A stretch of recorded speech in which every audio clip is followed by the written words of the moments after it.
Saudi अरब की ये घटना है। वहाँ एक महिला आती है और दरबार में आकर बहुत सारे लोग होते हैं दरबार में, अपनी अपनी सारी ही परेशानियाँ बता रहे होते हैं। वहीं एक लड़की आती है और बोलती है कि हुजूर, मेरे साथ इतना बुरा हुआ है कि मैं आपको बता भी नहीं सकती, और शायद मैं ज़िंदा भी इसीलिए हूँ कि मैं आपको सब कुछ बता सकूँ जो भी मेरे साथ हुआ है। तो वहाँ के सभी लोग होते हैं, अब वो जो वो बताना चाहती थी सब उसका सुनने के लिए उसकी इच्छा रखते हैं कि सबको सुनना है, लेकिन वो कहती है कि मुझे अकेले में ही आपको सब कुछ बताना है। तो वो कहते हैं कि यहाँ जितने भी लोग हैं वो सब तुम्हारे अपने हैं और सभी तुम्हारे दुख में दुखी होंगे। कोई भी तुम्हारे साथ कुछ नहीं करेगा, कुछ नहीं बोलेगा तुम्हें, ये मेरा तुमसे वादा है को कि यकीन रखो मेरा, जिसने भी तुम्हारे साथ बुरा किया होगा उसको मैं ऐसी सज़ा सुनाऊंगा कि वो उसे देखकर बहुत से लोग जुर्म करने पर भी डरेंगे। जब वो बताती है अपने बारे में तो वहाँ जितने भी लोग होते हैं सभा में सभी रोने लगते हैं। वो बताती है कि उसकी वो छोटी सी थी, जब 6-7 साल की थी, तो जो उसके पिता थे वो कुछ ऐसे थे, अय्याश किस्म के थे, जो नई नई औरतों के साथ संबंध बनाया करते थे। और जो उसकी माँ थी वो इस बात से परेशान थी और दोनों के बीच लड़ाई झगड़ा हुआ करता था। जब लड़ाई झगड़ा हुआ था तो एक दिन जो उसके पिता होते हैं वो उसकी माँ को तलाक दे देते हैं। तलाक देने के बाद में अब उसे वहाँ से जाना पड़ता है। वो सोचती है, अपनी बेटी को कहती है कि बेटी मैं तुझे लेकर अब यहाँ से जाऊँगी, लेकिन जो बेटी होती है वो कहती है मुझे आपके साथ भी रहना है और अपने पिता के साथ भी रहना है, मुझे दोनों का प्यार चाहिए। लेकिन वो कहती है, बेटा ये मेरे साथ जुल्म कर रहे थे जब तक तो मैं रह रही थी, कोई बात नहीं, लेकिन अब इन्होंने मुझे तलाक दे दिया है तेरे पिता ने, तो मैं यहाँ नहीं रह सकती, मेरा यहाँ रहना हराम होगा और मुझे यहाँ से जाना ही होगा। तुझे मैं यहाँ छोड़ नहीं सकती, इसलिए तुझे अपने साथ ही लेकर चलूँगी। अब ऐसा कहकर वो अपनी बेटी को अपने साथ लेती है। एक बेटा भी होता है, उसको वहीं छोड़ती है, लेकिन बेटी को अपने साथ लेती है और वहाँ से निकल जाती है। वो सीधे अपने भाई के यहाँ पर आती है, अपने मायके। और जब भाई अपनी बहन को देखता है तो वो छूटते ही बोलता है कि बहन मैं तुम्हें रख लूँगा, तुम्हारी जिम्मेदारी लेता हूँ, लेकिन तुम्हारी इस बेटी की जिम्मेदारी नहीं लूँगा, क्योंकि मेरे भी बच्चे हैं, कल को ये भी जवान होगी, मेरे भी लड़के हैं जवान होंगे, कल को कोई भी 19-20 बात हो गई तो मैं किसी को मुंह दिखाने लायक नहीं रहूँगा, और इसीलिए मैं तुम्हारी बेटी को नहीं रखूँगा, इसकी जिम्मेदारी नहीं लूँगा। जब वो ऐसा कहते हैं तो उसकी माँ तुरंत अपनी बेटी को वहाँ से निकल कर लेके आती है और उसके पिता के पास लेकर आती है और उसे वहीं छोड़ देती है पिता के पास, और खुद जाकर अपने मायके चली जाती है। जब उसका पिता अपनी बेटी को देखता है तो मुस्कुराता है और उसके सर पर हाथ रखता है और उसको खुशी से रखने लगता है। अब धीरे धीरे वो बच्ची बड़ी होती जाती है। जब देखती जाती है तो वो यही देखती है कि पहले तो उसको अपने पिता की सच्चाई नहीं पता थी और फिर वो बच्चा भी थी, बच्चों को क्या पता। धीरे धीरे वो लड़की बड़ी होती जा रही है। उसके पिता का यही व्यवहार था। रोज रात को महिला आती थी उसके पिता के कमरे में अंदर जाती थी और सुबह निकलती थी, और उसके पिता उसे पैसे देते थे महिला को, वो चली जाया करती थी। रोज का यही था, लेकिन उसकी समझ में नहीं आता था। अब वो धीरे धीरे जब लड़की बड़ी होने लगती है, 13 साल की होती है, 14 साल की होती है, तो उसके जो पिता थे उसका बहुत ध्यान धरने लगते हैं। अच्छा खाना, अच्छा खिलाना, अच्छा पहनाना, बहुत ज़्यादा उसका ध्यान रखते हैं कि मेरी बेटी बड़ी हो रही है।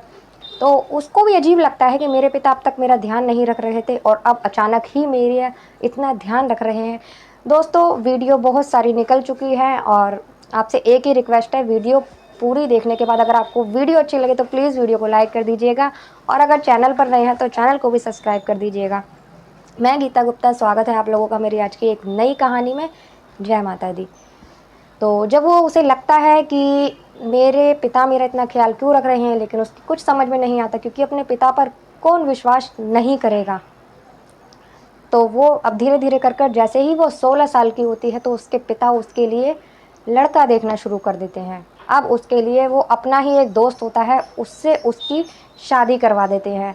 हालांकि वो कोई मना नहीं करती, लेकिन अपनी किस्मत समझकर उससे शादी कर लेती है। शादी कर कर वो अपने ससुराल चली जाती है। वहाँ जाने के बाद में शादी के 2 दिन निकलते हैं। 2 दिन वो उसके संग सही से रहता है। 2 दिन के बाद वो अचानक आता है शाम को, वो खाना बना रही होती है और उससे पूछती है कि आप कहाँ गए थे और कैसा रहा आपका दिन। बस उसका इतना ही कहना था कि उसका जो पति होता है गुस्से से आग बबूला हो जाता है और उसके खींच के एक थप्पड़ मारता है और उससे कहता है तेरी इतनी ज़रूरत हो गई कि तू मुझसे पूछेगी मैं कहाँ गया था और कैसा रहा मेरा दिन। ये कहने के बाद में उसको वो थप्पड़ उसके इतनी तेज लगता है कि उसके मुंह से आवाज़ चीख निकल जाती है।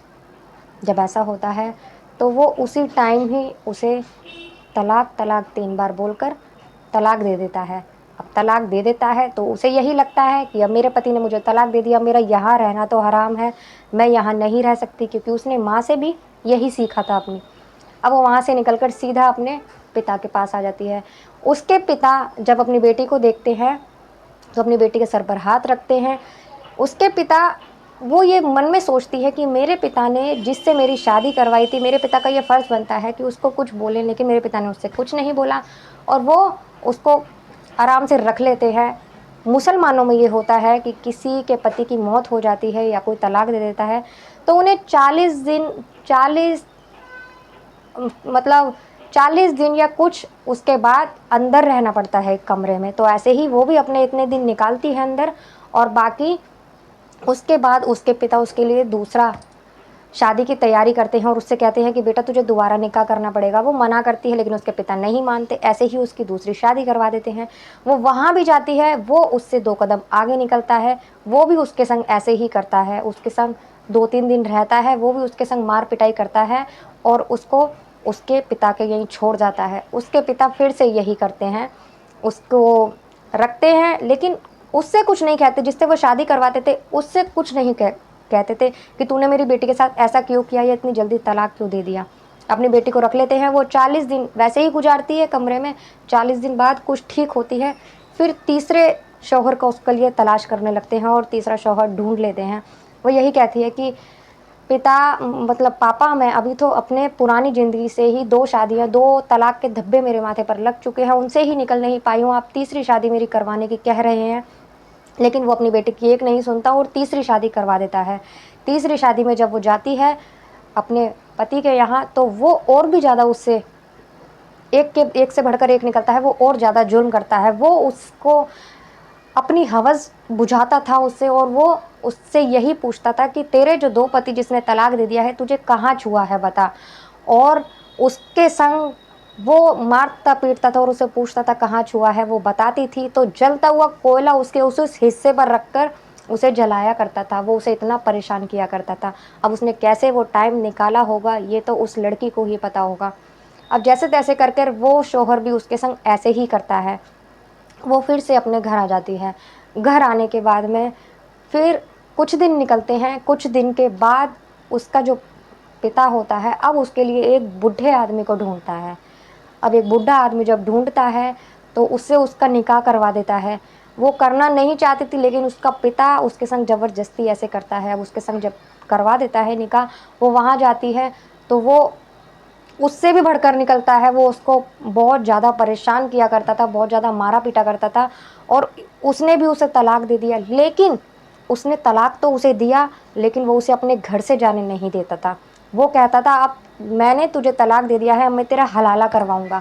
वो उसको वहाँ से लेकर सीधे उसके पिता के यहाँ आता है और जो उसका भाई था एक, उसके घर में उसके पिता होते और धीरे-धीरे उसका भाई भी उसके पिता के ही नक्शे कदम पे चलने लगता है। वो भी बिगड़ जाता है, बुरी तरह बिगड़ जाता है वो भी। जब उसको वहाँ लेके आता है और उससे कहता है ये तेरा भाई है, अब मैं तेरा इसके संग हलाला करवा रहा हूँ। उसको वो उसके पैरों तले ज़मीन निकल जाती है। वो यही सोचती है कि मेरा भाई है, मेरा सगा भाई है, इसका मेरे संग हलाला करवाने की कह रहा है और मेरे पिता कुछ नहीं बोल रहे। अब वो दोनों, उसके पिता और वो बुढ़ा, बाहर बैठ जाते हैं और अंदर उसका जो भाई होता है वो उसके संग अपनी मनमर्जी करता है। वो बहुत रोती है, गिड़गिड़ाती है, कहती है धरती फट जाएगी, ये जिसमें हम हैं वो मकान टूट जाएगा, ये हो जाएगा, वो हो जाएगा। लेकिन उसका भाई उसकी एक नहीं सुनता, जो उसे करना होता है वो उसके साथ करता है। वैसे ही निकलता है। अब वो जो उसका शौहर था उसे दोबारा अपने साथ लेके जाता है, कुछ दिन रखता है उसे, फिर वहीं छोड़ जाता है। अब ऐसे ही उसका भाई जब जब मन करता था, जब जब उसके साथ वही हरकत करता था और उसके पिता और वो बाहर बैठे उसकी चीख पुकार सुनते रहते थे। उसके पिता को इतनी सी भी अपनी बेटी पे दया नहीं आती थी। ऐसे ही वक्त निकलता जाता है। अब वो लड़की ऐसी हो चुकी थी, वो मरना चाहती थी लेकिन वो मर भी नहीं सकती थी। उसके शरीर से जान नहीं निकल रही थी, लेकिन उसके जिस्म पे और उसकी अंतरात्मा पे इतनी चोटें लगी थी ना, वो किसी को बता भी नहीं सकती। अब जब वो ये सब बता रही थी सभा में, तो जितने भी लोग थे सभी की आंखों में आंसू आते हैं। और जो वहाँ के वो थे, राजा थे, उनकी आंखें लाल हो जाती हैं गुस्से से, और वो उसके सर पर हाथ रखते हैं और वो कहते हैं कि बेटा तुम चिंता मत करो, मैं तुम्हें इंसाफ दिलाऊंगा, जितने भी गुनहगार हैं तुम्हें सजा दिलवाऊंगा, उसे उन लोगों को।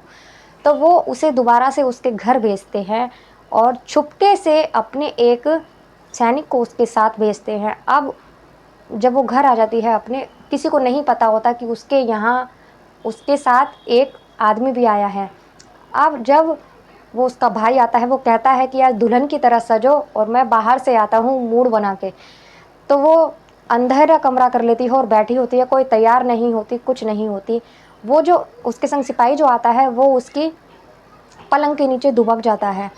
वो जब दुबक जाता है तो जैसे ही वो उसका भाई आता है तो वो उसके संग जैसे ही ज़बरदस्ती करने की कोशिश करता है, खड़ा होता है, तो वो जो नीचे सिपाही होता है पलंग के, वो उसके जो उसके हाथ में जो भाला सा होता है वो उसके एकदम पैर में ऐसे करके गाड़ देता है। तो उसकी बहुत ज़ोर से चीख निकलती है, चिल्लाने लगता है। जब वो उसकी चिल्लाने लगता है देखते, तो बाहर जो उस लड़की के पिता बैठे होते हैं और जो उसका बुढ़ा शौहर था, जो चौथा पति था, वो दोनों अंदर आते हैं। वो जैसे ही अंदर आते हैं तो बाहर बहुत सारे सैनिक होते हैं जो कि राजा ने भेजे होते हैं, वो सारे के सारे अंदर आ जाते हैं और उनको तीनों को पकड़ लेते हैं। पकड़ कर तीनों को ले जाया जाता है, दोनों को ले जाया जाता है वहाँ। उस लड़के को भी ले जाया जाता है और उसके चौथे शौहर को और उसको।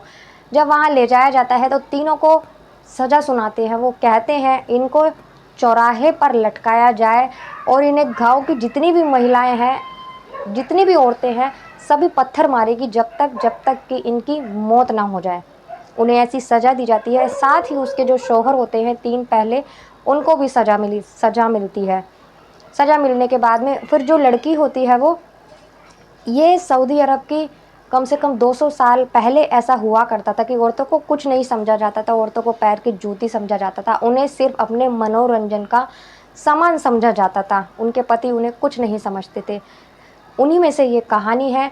और जब वो जो लड़की होती है उसको वापस उस सभा में बुलाया जाता है और जो वहाँ के जो सल्तनत होती है, वहाँ के जो राजा होते हैं, वो उनसे कहते हैं कि अब बेटा तुम चिंता मत करो, जितने तुम्हें दुख भोग रहा था तुम भोग चुकी हो। अब वो अपने ही यहाँ जो खाना बनाने वाली औरतें होती हैं, जो काम काज करने वाली होती हैं, उन्हीं के बीच में शामिल कर देता है। शामिल करने के बाद में और उसको पूछता है कि बेटा जिस भी चीज़ की दिक्कत हो, कुछ भी चीज़ चाहिए हो तो बेफिक्र होकर बताना, आज से तुम्हारी ज़िंदगी बहुत अच्छी है और तुम्हें किसी चीज़ की दिक्कत नहीं होगी। इतना कहने पर वो लड़की बेहोश हो जाती है। बेहोश होने के बाद में जब वहाँ आते हैं डॉक्टर किसी को वैद्य वगैरह को बुलाया जाता है, उसका चेकअप किया जाता है, तो वो कहते हैं कि ये लड़की पहले से ही अंदर से मर चुकी थी, ये तो बस खुद को न्याय दिलवाने के लिए, खुद को इंसाफ दिलाने के लिए शायद जिंदा थी। इसने अपने बारे में आपको बताया है, सब कुछ बता दिया और इसे इंसाफ मिल गया, तो इसके शरीर से इसकी आत्मा अपने आप ही निकल गई और इसने इस दुनिया को छोड़ दिया है। वहाँ जितने भी लोग होते हैं सभी रोते हैं और सभी को बहुत दुख होता है, लेकिन उस लड़की की मौत हो जाती है। तो दोस्तों कैसी लगी ये कहानी? अगर अच्छी लगी हो तो कमेंट कर बताना आपको कैसी लगी। मिलते हैं अगली किसी वीडियो में एक नई कहानी के साथ। तब तक के लिए नमस्कार।